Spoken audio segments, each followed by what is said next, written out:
자, 보자. 에? 서울대생들도 못 푼 문제라고? 아니, 뭐 이딴 문제가 다 있지? 진짜 선 넘네.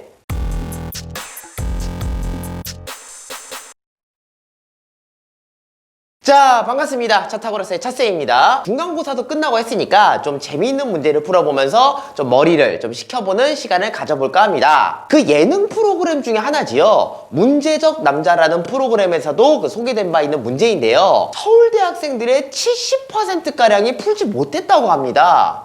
뭔가 되게 어마어마하게 어려울 것 같지만 사실 문제 자체는 굉장히 간단하거든요. 오늘 이 문제를 선생님이랑 같이 한번 풀어보도록 하겠습니다. 자, 칠판 띄워주시고요. 칠판에 육각형 그림이 하나 그려져 있네요. 그런데 이 육각형에 딱 하나의 선을 그어서 두 개의 삼각형을 만들어 보라는 문제가 되겠습니다. 자, 그럼 시간을 좀 줄 테니까 여러분들이 직접 한번 풀어볼까요?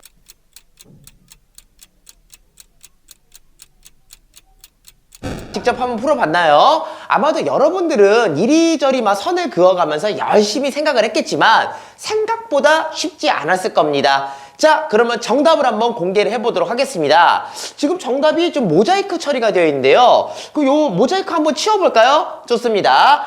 하나, 둘, 셋. 짜잔! 어떻습니까? 자, 이렇게 아주 가운데에다가 굵은 선을 그려가지고 육각형을 갈랐더니 양 사이드에 삼각형 두 개가 만들어졌습니다.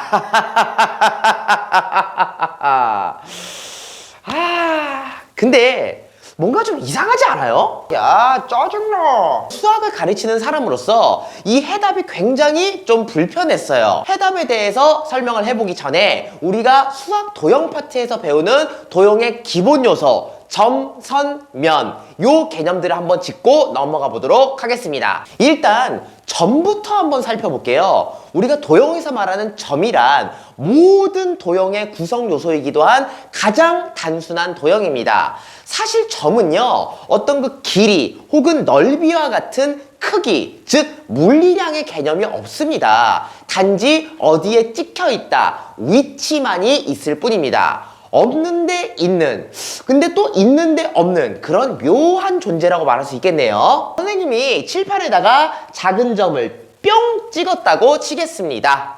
자, 근데 수학적 의미의 점과는 좀 거리가 있어 보이죠? 제가 아무리 이 점을 조그맣게 찍었다 한들 확대해서 보면은 얘는 엄연히 길이도 있을 거고 넓이도 있을 겁니다. 또한 이 점을 찍을 때 사용된 요 잉크의 미세한 두께까지 생각을 해보면은 사실 이거는 3차원의 입체 도형이 되겠지요.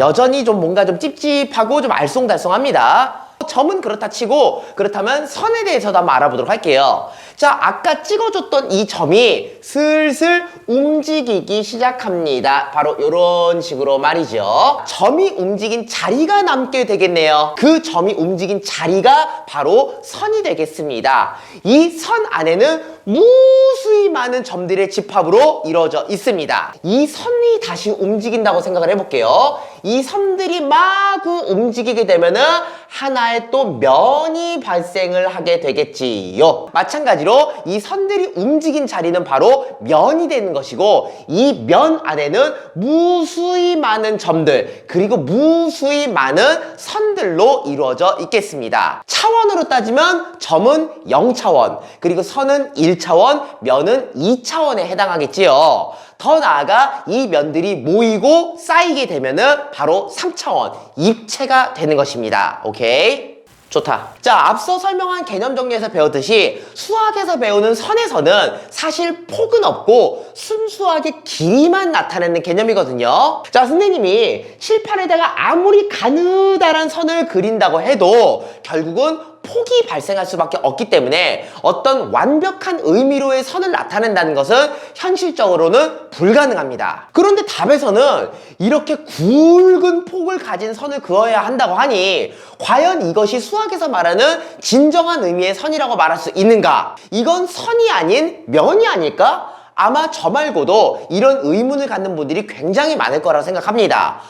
어쩌면 서울대생 70%가 문제를 풀지 못하는 이유를 알 것 같기도 하네요. 여러분들이 생각하기에 이 문제 그리고 정답 어떻게 생각하나요? 끊고 저번에 그 직각삼각형 넓이 구하는 문제 선생님이 한번 영상으로 올린 적이 있었지요. 그 영상에 좀 재미있는 댓글이 하나 있었는데요. 99%가 못 푸는 문제라고 하면 대부분 99%의 확률로 문제 자체가 잘못되어 있음이라는 댓글이 있었는데 저도 사실 그 댓글에 되게 공감했어요. 사실 저번에 그 직각삼각형 문제도 그렇고 이번에 선으로 쪼개기 문제도 그렇고 우리가 그동안 교과서에서 배운 내용을 곧이곧대로 문제를 믿고 문제에다 적용시킨 게 아니라 우리가 좀 더 시야를 넓혀서 문제부터 의심을 해보고 융통적인 문제 해결 능력을 갖추는 것에 초점을 맞춘 수학 문제라기보단 약간 창의력 퀴즈에 가까운 그런 문제가 되겠습니다. 오 마이 갓! 우리가 인생을 살아가다 보면 사실 이런 문제 따위는 상대도 안 되는 굉장히 많은 문제들에 직면을 하면서 살아가게 되겠는데요. 근데 그 과정에서 때로는 이론을 벗어난 좀 유연한 대처가 필요한 때가 굉장히 많이 있더라고요. 그래서 이런 창의력 문제는 뭔가 그런 인생의 난제를 풀어가는 어떤 잠깐의 연습, 훈련, 그런 것들이 아닐까라고 저는 한번 좀 생각을 해보고 있습니다. 물론 이건 제 생각이고요. 여러분들이 이 문제에 대해서 느끼는 여러 가지 생각 혹은 감정들을 댓글로 자유롭게 한번 남겨보았으면 좋겠습니다. 여러분들의 댓글은 언제나 환영합니다. 다음에는 더 재미있는 문제 그리고 유익한 내용들로 여러분들과 이야기하는 시간 또 가져보도록 하겠습니다. 오케이? 오늘도 공부하느라 고생 많았고요. 다음에 만나도록 하겠습니다. 바이바이. 유후. 와후.